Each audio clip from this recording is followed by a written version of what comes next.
흩어진다. 마트로시카처럼 점점 작아지는 이야기가 어디로 가는지.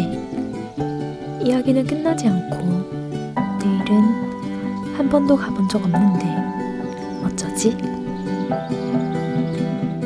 강성은 별일 없습니다. 이따금 눈이 내리고요. 일부를 읽어드렸습니다. 안녕하세요 소라님들. 문학의 소리를 듣고 전하는 문학라디오 문장의 소리입니다. 저는 오다영입니다. 824회는 기획방송 겨울이 사랑한 책들로 진행됩니다. 소라님들은 아껴둔 겨울책 있으실까요? 문장의 소리는 연말을 맞이하여 12월 한 달 동안 겨울이 사랑한 책들을 만나보려고 합니다. 오늘은 슬로우의 강성은 시인님과 함께합니다. 안녕하세요. 안녕하세요. 네. 소라님들. 네, 저희 먼저 소라님들께 소개 인사 한번 부탁드립니다. 네, 안녕하세요. 소라님들 강성원입니다. 7년 만에 시집이 나와서 인사드리게 되었습니다. 겨울이 사랑한 작가라고 해주셔서 너무 감사드리고요. 제가 겨울을 사랑한 줄 알았더니 오늘은 겨울이 나를 사랑했다고 하니까 또 기분이 새롭네요. 네, 저희가 사실 이 녹음 들어오기 전에 시집들이 다 여름에 나왔다는 얘기를 나눴잖아요. 네. 근데 어쩜 이렇게 겨울 한복판에 시들을 쓰셨나 의아해하며 시인님의 양력을 그래도 한번 읽어보겠습니다. 강성은 시인님께서는 2005년 문학동네에 당선되어 작품 활동을 시작하셨고요. 시집 구두를 신고 잠이 들었다. 단지 조금 이상한 로파이 별일 없습니다. 이따금 눈이 내리고요. 그리고 최근에 슬로우를 출간하셨습니다. 네. 시인님 어떻게 지내고 계신지 근황 먼저 여쭤보고 싶어요. 저는 사실 별로 달라진 게 없고요. 게으르게 시 쓰고 음악 듣고 영화 보고 수업하고 그러고 지내고 있고요. 다행히 지금 7년 만에 시집이 나와가지고 다른 때보다는 조금 더 바쁘게 지내고 있습니다. 네. 지금 저희가 겨울 시즌이잖아요. 모시는 날이.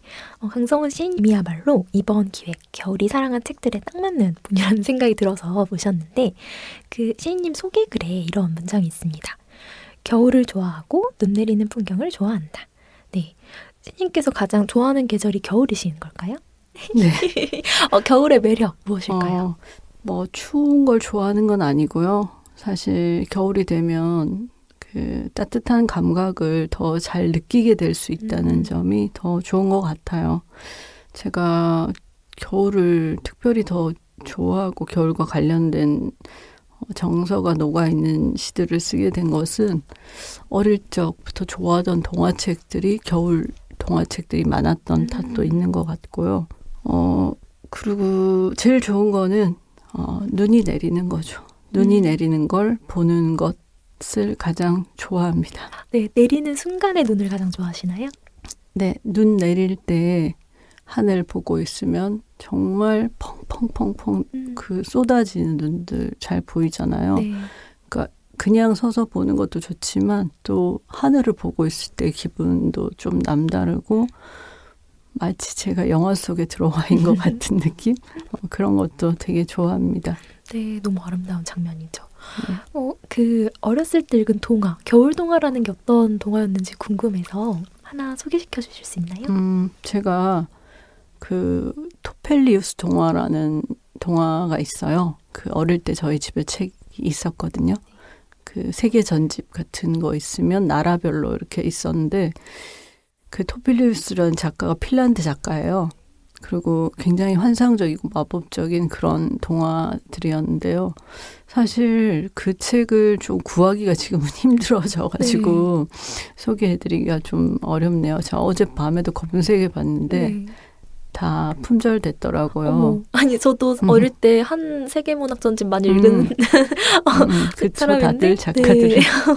어떤 작품인지 궁금하네. 그럼 조금 내용을 살짝 소개해 주실 수 있을까요? 그게 안데르센도 덴마크잖아요.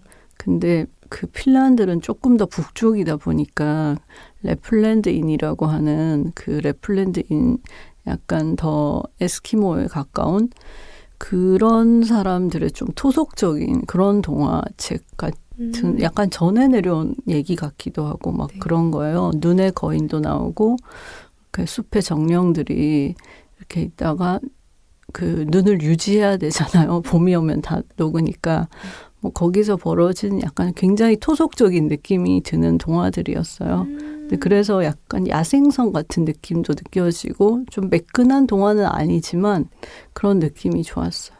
너무 읽어보고 싶은데 이 관계자분들께서 좀 듣고 계신다면 이렇게 수요가 있음을 저 찾아봤는데 책은 없지만 이북은 한 개인가 두 개인가 있긴 있더라고요. 네, 다행입니다.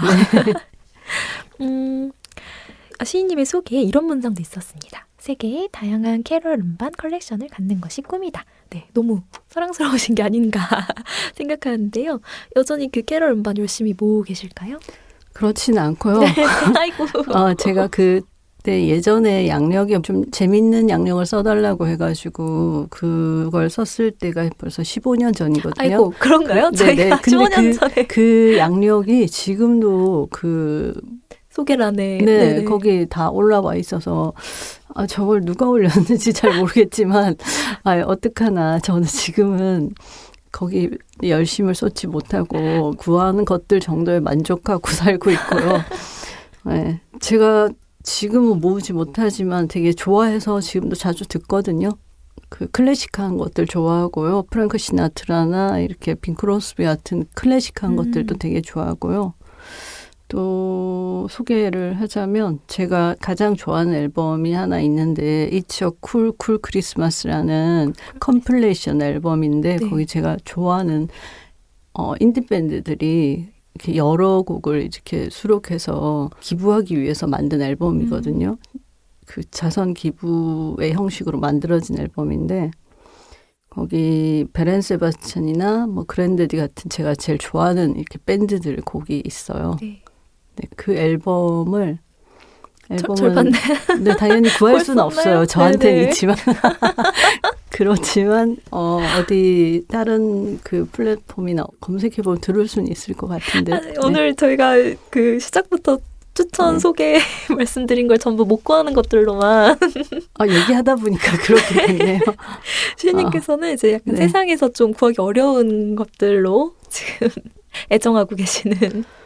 저 이런 얘기 갑자기 해도 되는지 모르겠지만 어제 학교에서 다른 선생님이 뭐 얘기하다가 요즘 낼 앨범 같은 거는 정말 엄청 비싸졌다고 하는 거예요. 네. 그래서 제가 나 집에 있는데 낼 인디밴드 시절 앨범 그래서 그 선생님이 진짜 깜짝 놀라면서 그거 진짜 비싸졌어요 이러는 거예요. 어제 집에 돌아와서 검색을 해봤더니 한 70만 원 정도. 진짜요? 저 지금 놀랐어요. 70만 원? 저희 지금 밖에 피디님 눈 동그래지셨는데. 아니 그 당근에 보니까 저희 동네에서 70만 원에 팔렸더라고 몇 달 전에. 오. 근데 그게 그래서 저 좀 충격받아서 빨리 방학 되면 집에 있는 앨범을 뒤져봐야 되겠다. 설마 파시려고. 좀 고민 중이에요. 정말. 왜냐하면 제가 약간 나이가 들어서 집을 빨리 정리해야 되겠다. 물건들을 쌓아놓지 말고 이런 생각을 하는 중이었거든요. 겸사겸사 내가 사랑했던 것들은 값이 오르는데. 하여튼 검색이라도 해봐야 되겠다. 궁금해서. 근데 저도 좀 충격적이네요. 저도 어릴 때 많이 들었는데 그렇게 값이 올랐을 줄이야. 시인이 이런 얘기하는 건 좀 그런 편견이죠. 세상의 편견. 시인이 어째서 돈과 멀어야 하는가. 세속과 왜 멀어야 하는가. 간직해야 되나. 이걸 팔아야 되나. 소라님들을 만날 수도 있으시겠죠. 당근에서. 네. 그렇다면 저희가 이제 크리스마스가 좀 성큼 다가왔다는 사실이 실감이 납니다. 혹시 시인님께서는 크리스마스가 기다려지는 순간이나 그날 반드시 하는 일이 있으실까요? 저는 어릴 때부터 겨울을 참 좋아했던 아이였거든요. 그래서 어릴 때부터 완전 어릴 때부터는 아니에요. 한 18, 19 정도 10대 후반 때부터 그 트리를 만들었거든요. 직접요? 네. 집에 만들어 두고 저 어릴 때 교회를 열심히 다녔는데 교회에서 항상 트리를 만들었어요. 집에선 따로 만들지 않았거든요. 근데 갑자기 그때 집에서도 만들어 봐야겠다는 생각이 들기 시작해서 만들기 시작했고요. 규모가 뭐 클까요? 트리의 규모가. 뭐 그렇게 크진 않지만 나무도 또 버리고 새로 사고 계속 규모가 큰 겁니다. 많이 하긴 했지만 네. 어쨌든 그런 그 여러 가지 장식품들을 좀 모아가지고 네, 해마다 만들고 있어요. 혹시 나만의 좀 특별한 장식이 있었을까요? 네, 트리는 좀 특별한 이런 게 있었다. 뭐 딱히 그런 건 없고요. 그냥 그때그때 약간 혹시 더 예쁜 게 하나씩 나오면 사기도 하고 그렇게. 정말 근데 겨울의 시인이셨네요. 안 모셨으면 어쩔 뻔한 이 기획이 안 모셨으면 어쩔 뻔했을까. 이번 시집의 제목은 슬로우잖아요. 네. 네, 이 시집에 관한 이야기를 들어보고 싶은데요. 한여름에 출간되었지만 겨울겨울한 이 시집 어떻게 소개해 주실 수 있을까요? 네, 제 시집은 항상 겨울 시집이었어요. 처음부터. 그럼요. 그런데 지금 왜 그런지 모르겠는데 여름에 항상 출간되었고요. 제 의도는 아니었는데 출판사와 뭐 이렇게 저 마음대로 하는 건 아니잖아요. 그렇게 하다 보면 꼭 여름에 나오게 되더라고요. 그래서 여름에 나오게 돼서 저로서도 좀 재밌다고 생각하고요. 제가 2018년부터 2025년 사이에 쓰여진 시들이 시집에 있는데요. 그 사이에 정말 많은 일이 있었거든요. 코로나 팬데믹이 있었고 이태원 참사도 있었고 또 비상계엄 사태도 있었고 정말 세계 곳곳에서 전쟁도 발발했고 약간 정신을 차릴 수가 없다 이런 느낌이 계속 들었어요. 그 사이에. 또 소소하게는 제 나이가 젊어졌다가 지금 사실 내 나이가 몇이라고 해야 될지 네, 잘 모르는 나이 상태가 되어 더 이상 어디 가서 자신 있게 말할 수가 없어요. 헷갈려가지고요. 너무 많은 일이 있었죠. 그런 것들이 늘 낯설고 좀 어리둥절한 기분이 만들어지는 것 같아요. 제가 낮잠이라는 시에 아직도 여기 있습니까? 라는 문장이 있는데요. 여기에 이런 일이 있고 또 내가 여기 있는데 그게 맞는 거야? 라는 질문이 담긴 시집이라고 할 수 있을 것 같습니다. 근데 정말 주요한 문장을 뽑아주셨네요. 저도 이 시집을 읽은 사람으로서 그런 감각이 전체적으로 느껴졌었거든요. 역시 스스로의 시집을 잘 설명할 수 있는 사실 이 표지 자체도 너무 내용과 잘 어울린다는 생각이 들었는데 좀 마음에 드시나요? 너무 마음에 들죠. 그쵸? 제가 골랐어요. 아, 네. 훌륭한 선택이셨는데 어떤 의미로 고르셨는지도 좀 들어보고 이 싶습니다. 표지는 고지영 작가님의 그림이고요. 제목은 무제예요. 너무나 잘 어울리는 무제네요. 그림 그리시는 분들은 무제라는 제목을 참 많이 쓰시더라고요. 무제인데 봄나라 책 출판사에서는 한국 현대 작가의 그림을 표지로 삼기 때문에 제가 좀 찾아보고 많이 이렇게 보다가 고르게 됐는데요. 이 그림이 제 시의 분위기와 많이 닮아 있어서 보자마자 제가 고민할 필요도 없이 바로 이 그림이다라고 이제 생각을 했고요. 네. 제 친구들도 모두 보자마자 네 시랑 너무 비슷해라고 이렇게 해주셔가지고 네, 바로 골랐습니다. 네. 사실 너무 예쁘고 제 취향이라 부럽기도 한데 이 시인님의 시에 맞아서 어쩔 수 없다고 생각을 합니다. 위에가 전체가 이렇게 검은 이 진한 원색에 밑에 이제 질감도 느껴지고 이 그라데이션처럼 이렇게 내려오는 이 것. 지금 설명을 소라님들 아직 읽으시지 않은 분들을 위해 한번 해보았는데요. 너무 부럽습니다. 이렇게 이 시집을 처음 열어보면 시인의 말이 반겨주는데요. 정말 좋았어요. 시인의 말. 그래서 한번 강성훈 시인님의 목소리로 들어보면 어떨까 싶은데요. 읽어주실 수 있을까요? 네, 읽겠습니다. 슬로우 눈 내리는 소리. 여름인데 어쩌지? 첫눈 오면 만나기로 한 친구들아. 녹지 말고 죽지도 말고 우리 여기서 만나자. 이렇게 문을 여셨습니다. 이 시인의 말은 시집이 완성됐을 때 묶은 다음에 쓰시게 되신 걸까요? 네. 한 번에 1페이지로 휙 쓰셨을까요? 아니요. 저 이거 못 써서 사실 거의 2교 넘길 때 줬거든요. 그전에는 정말 못 써서 사실은 몇 가지를 써서 보냈다가 다시 다시 수정 뭐 이렇게 몇 번 하다가 결국 나중에 이렇게 선택을 하게 됐어요. 굉장히 냉정한 편집부. 근데 좋은 선택이셨던 것 같아요. 이 시인의 말을 이끌어내기 위한 큰 그림이셨을 것 같은데 이 슬로슬러라는 제목도 너무 잘 어울리는 것 같아요. 이 발음 안에서 울리는 것도 이 안에 이 내용들도 표지까지 잘 어울려지는데요. 발문까지도 참 잘 어울린다는 생각이 들었습니다. 황인찬 시인님께서 써주셨는데 이런 문장이 있습니다.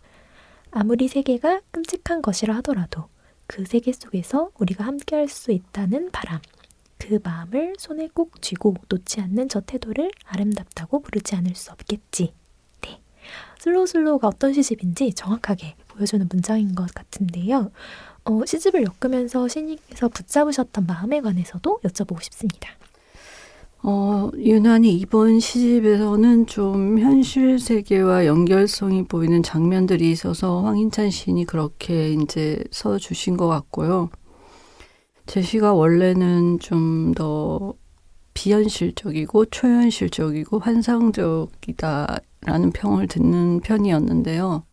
물론 이번 시가 그렇지 않다는 건 아니고 우리가 직면했던 팬데믹과 종말에 대한 두려움, 현실 세계의 참혹함을 경험한 자로서 증언을 넘어서는 어떤 연대감 같은 것도 자연스럽게 따라왔던 것 같습니다. 사실은 그 시간 덕분에 이 위태롭고 불안한 시간 속에서 시 쓰는 사람으로서의 나를 조금 더 긍정하게 된 것 같았어요. 저는 그렇게 저 스스로 느꼈고 제가 최근에 쓴 산문에 일론 머스크의 화성보다 시인들의 달을 더 믿게 되었다라고 썼거든요. 시를 쓴다는 것, 글을 쓴다는 것이 꿈을 꾸는 일과 다르지 않다고 생각하게 되었어요.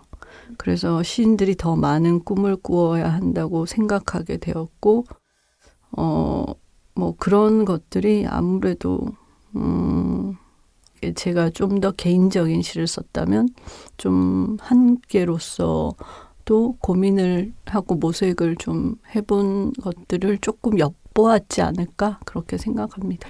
네, 좀 세계 그리고 다른 사람에 대한 시선이 계속 넉지게 있고 그리고 저도 동시대를 살아가는 사람으로서 이것이 어떤 참사 그리고 어떤 사건인지 이제 소환을 할 수 있는 부분들이 있었는데 말씀하셨다시피 조금 이것이 거기에서 머물지 않고 좀 나아가서 긍정의 영역으로 나아가는 것이 함께 이제 좀 발걸음을 하는 것 같아서 저는 굉장히 환한 마음으로 읽었거든요. 네. 환한 겨울이었어요, 저에게는. 좋아요. 네. 되게 많은 일들이 진짜로 지난 7년간 있었잖아요. 네. 근데 이것을 조금 지치지 않고 좀 나아가려는 걸음이 보여서 저에게는 환했습니다.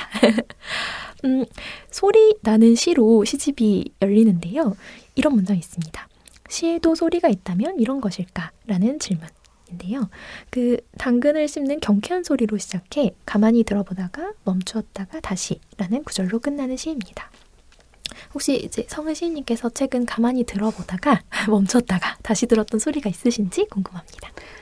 사실 딱히 생각나는 건 없거든요. 잘 귀 안 기울이시는데 이렇게 오신 건가요? 아니 이 시에서의 소리는 내가 내는 소리이기 때문에 내가 내고 내가 들었다라는 의미인데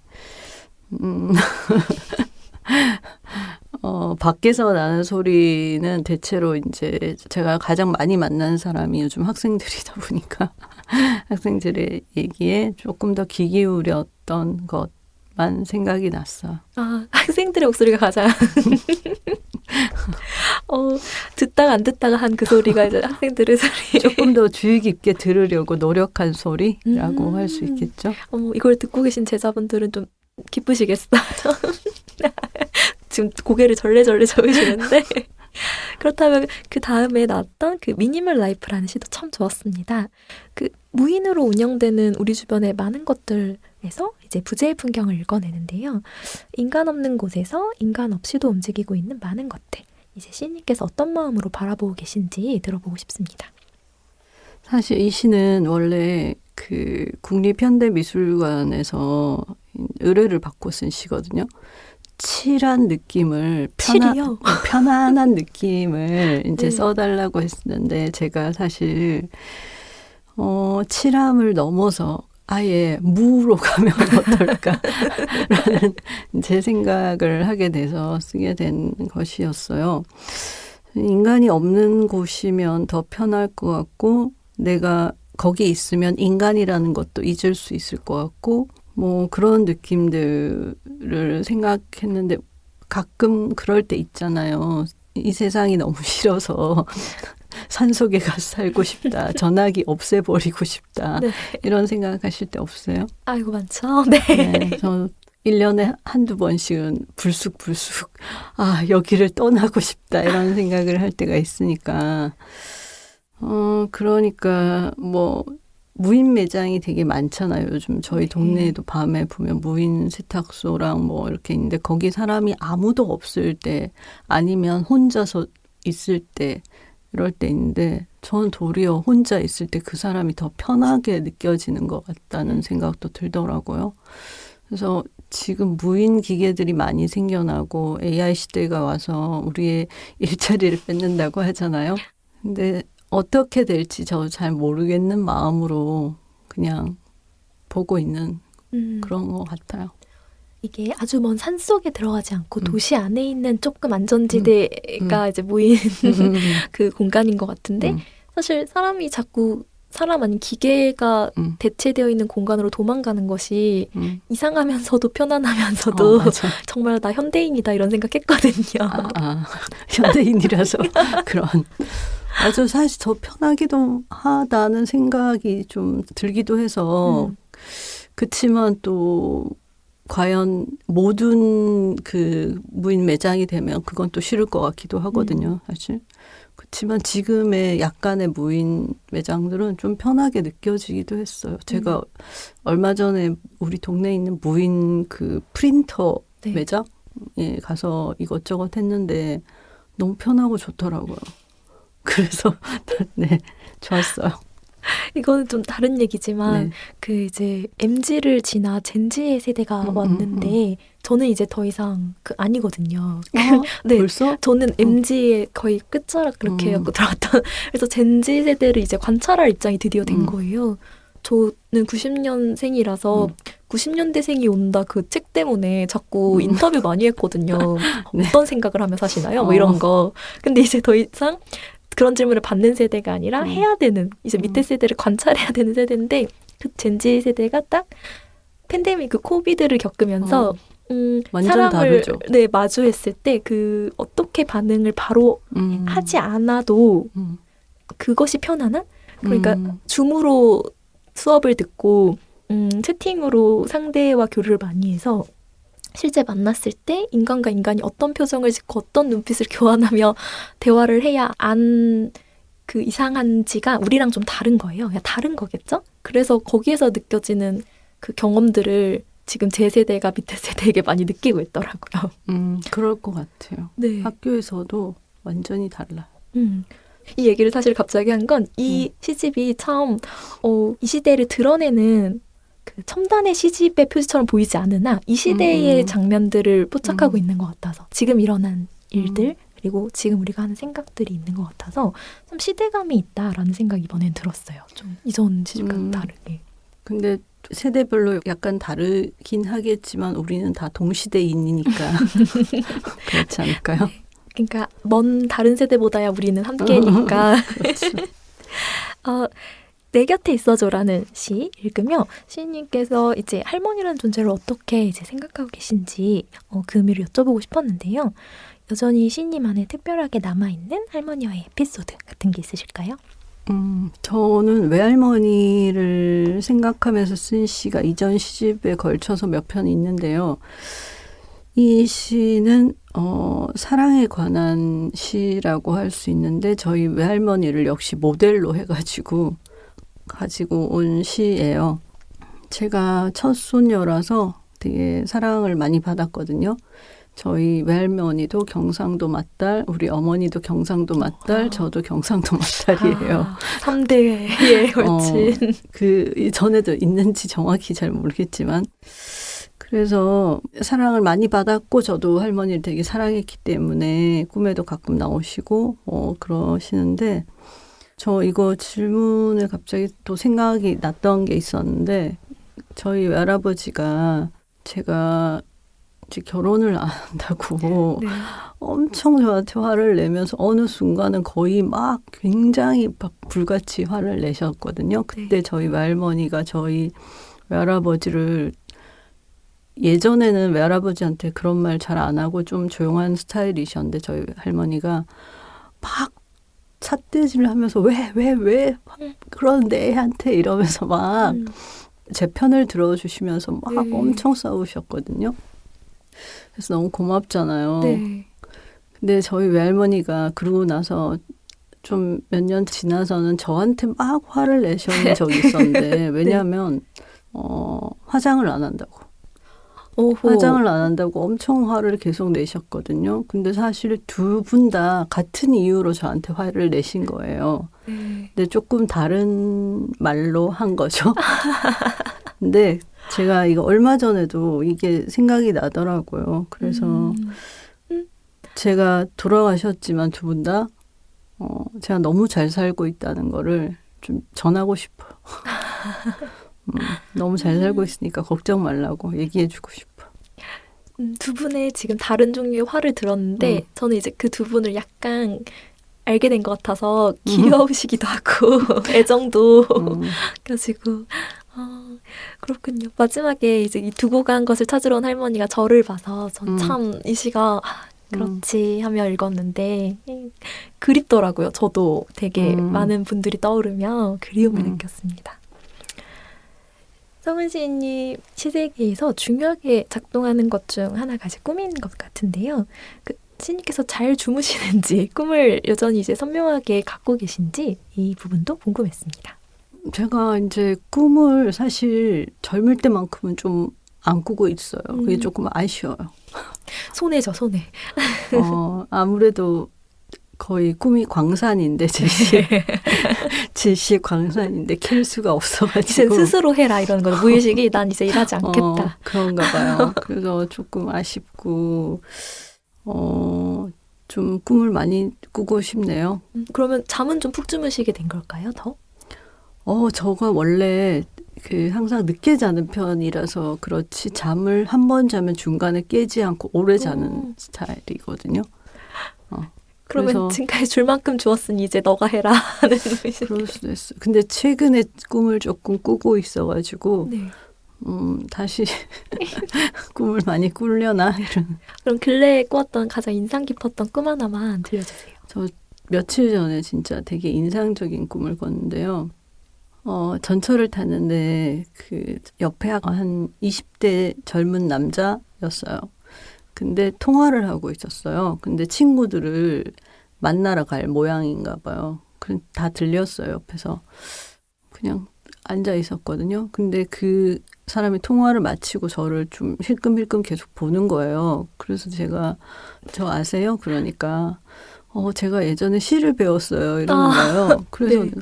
그래요? 어디서요? 내가 물어봤어요. 그러니까 소년원 같은 데서 배웠다고 한 네. 거예요. 그래서 그렇구나 라고 하면서 기차가 이렇게 종점까지 갔어요. 그래서 전철이었는데 딱 내렸는데 남자친구, 여자친구 한 명 기다리고 있는 거예요. 그래서 그 친구들 셋 다 저한테 시를 배웠다는 거예요. 네. 그래서 저는 기억이 안 났지만 와 너네 너무 잘 커서 대견하다 이러고 꿈에서 깼는데 여자친구 이름만 기억나고 남자친구 이름들은 기억이 안 나서 좀 아쉬웠는데 여자친구 이름은 이시태였어요. 시태? 이시태? 그래서 너무 궁금해요. 그 친구들 만나고 싶어요. 아니 근데 너무나 그 현실적이면서 기묘하네요. 있을 법한. 네, 소년원. 진짜 있을 법한. 네. 약간 얼굴이 아른아른 생각이 나거든요. 네. 현실에서 본 적 없는 얼굴인데. 이렇게 꿈에서도 시 쓰려고 노력한 친구들이 있고 그러게. 이게 무슨 일인가. 신기하다. 그렇다면 이 시를 빼놓을 수 없을 것 같습니다. 세계가 불타는데인데요. 그 사람들은 불에 타 죽은 줄 모르고 자꾸만 자기 머리채에 불을, 이런 문장이 있는데요. 이렇게 불을 지른 참담함 속에서 시인은 이상하게 몸이 차갑구나, 세계가 불타는데 아직도 너무 춥구나 소리칩니다.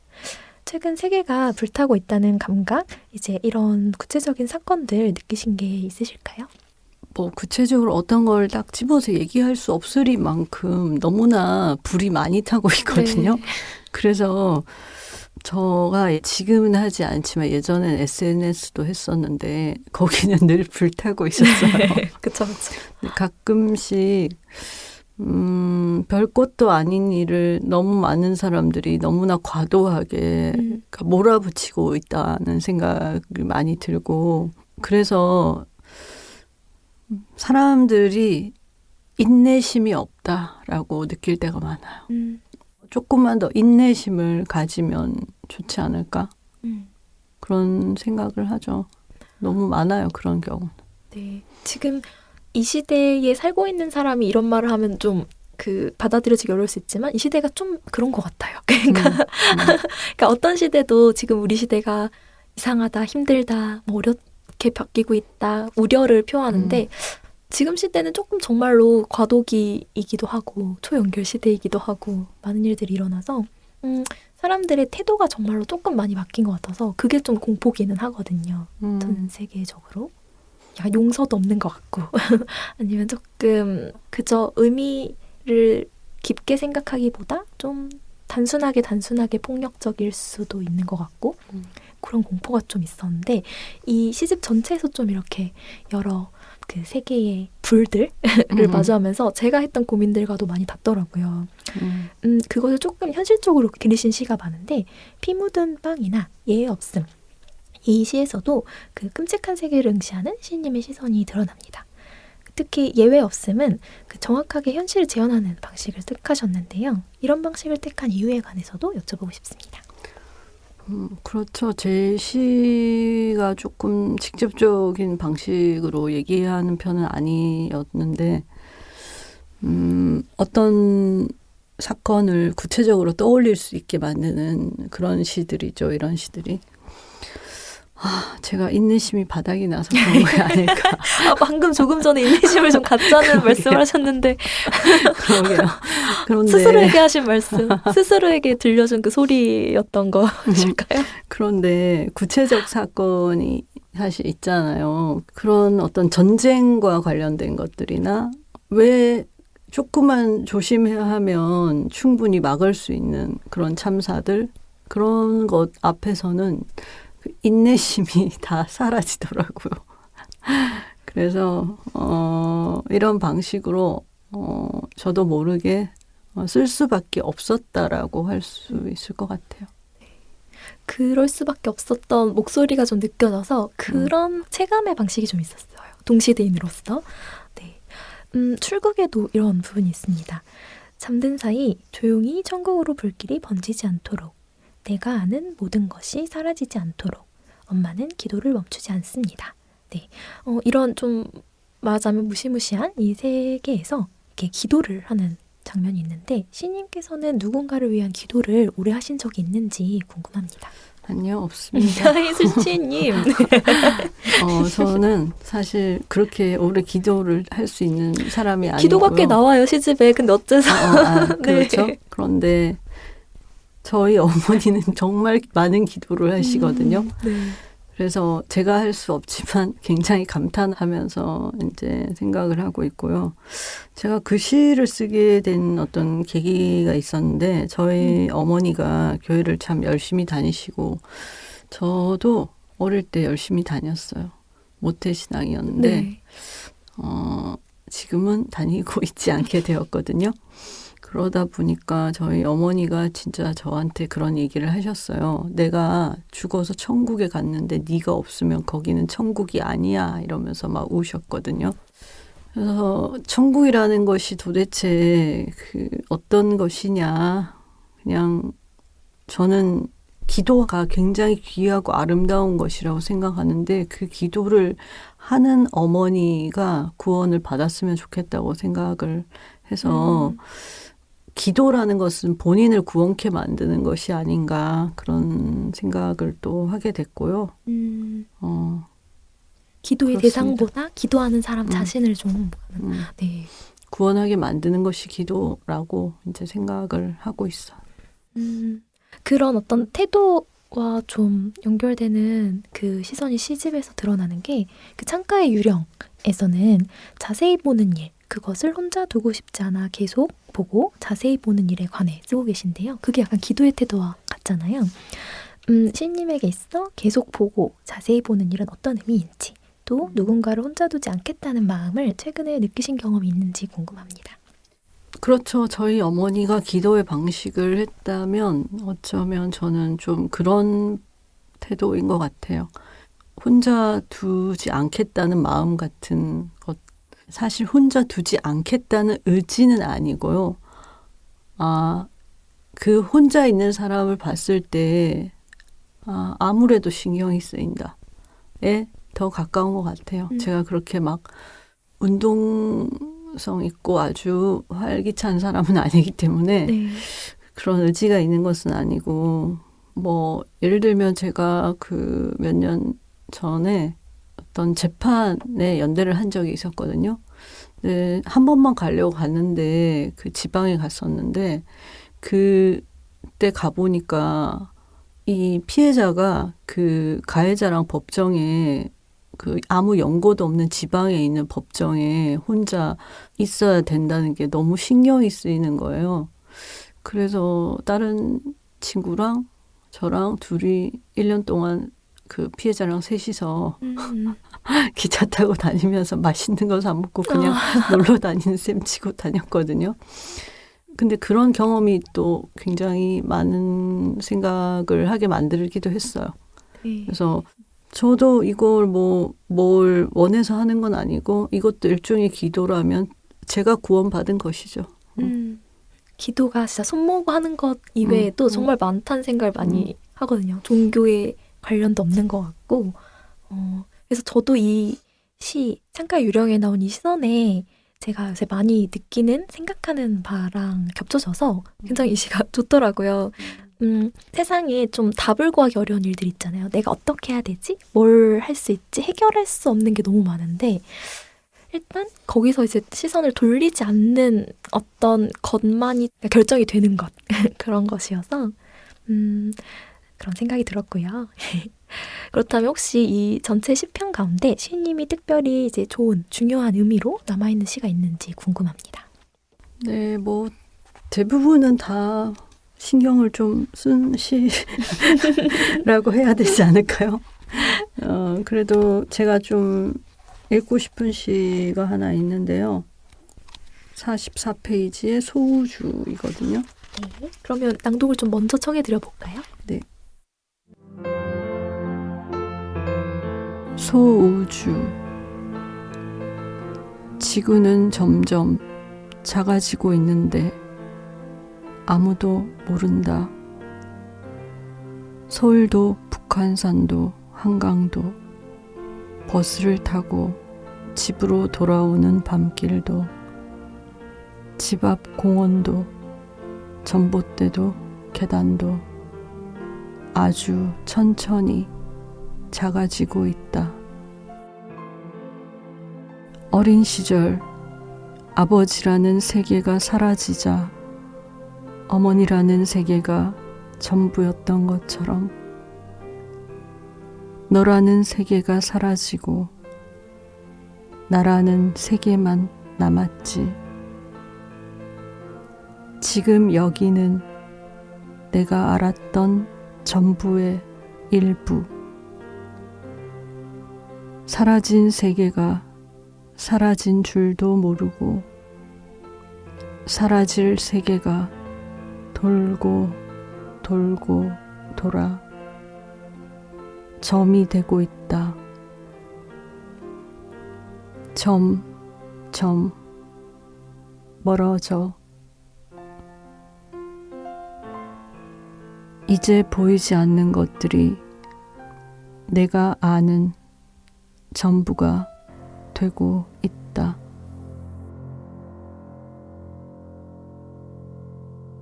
큰 낭독 중 저의 베스트로 뽑아보겠습니다.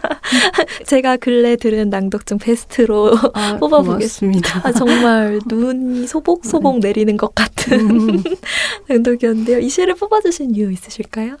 굉장히 쓸쓸한 느낌과 시 안에 어떤 제가 이렇게 점이라고 읽은 점이 있잖아요. 네, 온점, 네. 그런 것들이 시라는 거의 특징이 일단 여백이잖아요. 행간과 여백이 있다는 것인데 그 사이를 되게 잘 보여주는 쓸쓸함으로 가득 찬 느낌이 좋아서 저도 제 시지만 네, 읽었어요. 반했습니다. 너무 잘 들었고요. 사실 이 제목이 슬로우 이 말이 아까도 너무 입안에서 잘 굴러간다고 말씀을 드렸는데 혹시 시인님께 요즘 스스로를 좀 슬로우하게 만들어주는 무언가가 있는지도 궁금합니다. 저는 원래 인생이 슬로우예요. 네. 원래 삶 자체가 제가 진짜 모든 게 느리고 좀 모든 게 일단 느린 것뿐만 아니라 늦돼요, 사람이 좀. 그러니까 글쓰기도 되게 늦게 시작했거든요. 그리고 모든 걸 약간 알아차리는 것도 되게 늦게 알아차리는 것 같아요. 그래서 저보다 느린 사람 별로 못 봤던 것 같아요. 그래서 조금 뭔가 약간 손해보는 것 같다고 느낄 때도 있는데 이걸 진작 알았으면 이러는 생각을 자주 하는 것 같거든요. 네. 그치만 뭐 이제라도 안 게 어디냐 정도로 생각하고 네.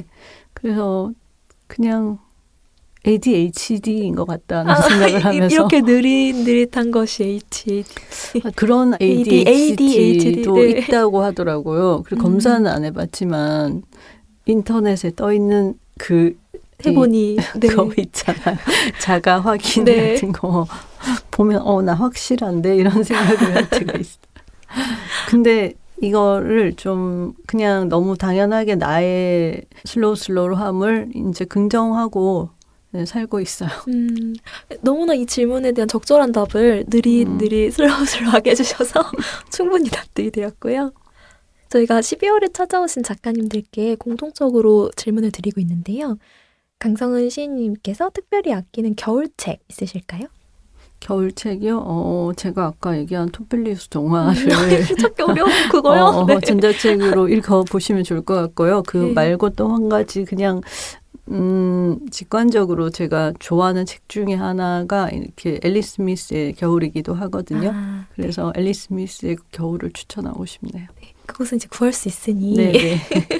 손쉽게 닿는 곳에 있는 책을 추천해 주셨고요. 저희가 이렇게 이야기를 나눠보았는데 마지막으로 시인님께 2025년은 어떤 해였는지 들어보고 싶습니다. 저는 시집이 7년 만에 나와서 이게 몇 년에 제 시집이 나왔는지는 다 기억을 하잖아요, 보통. 그러니까 아마 2025년도 슬로우가 나왔던 해라고 이제 기억하게 될 것 같고 또 시집이 7년 만에 나오다 보니까 기억을 안 할 수가 없을 것 같고요. 네.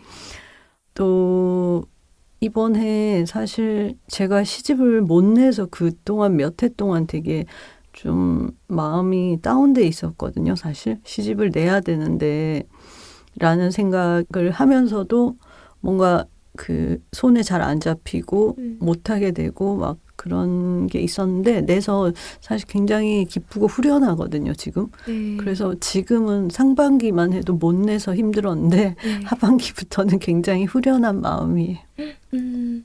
이렇게 겨울을 담아 7년의 겨울을 담아 세상에 내보내고 이렇게 좋은 연말을 맞이해 나와주셨네요. 네. 네. 이렇게 특별한 얘기 나눠주셔서 너무 감사드리고 연말에 좀 좋은 일들만 있으셨으면 좋겠어요. 네. 낭독회도 하고 예정 있고 뭐 하니까 네, 조금 재밌을 것 같아요. 네.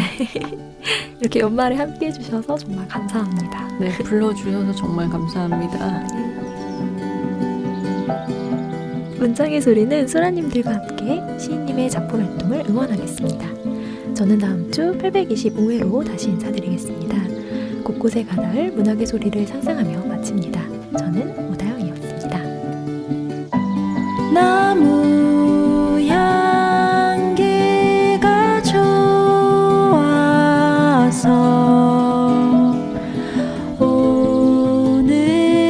오늘도 연필을 들어서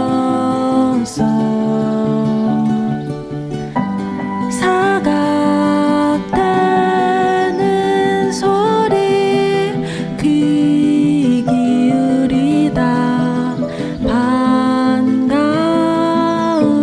소식에 고개 들면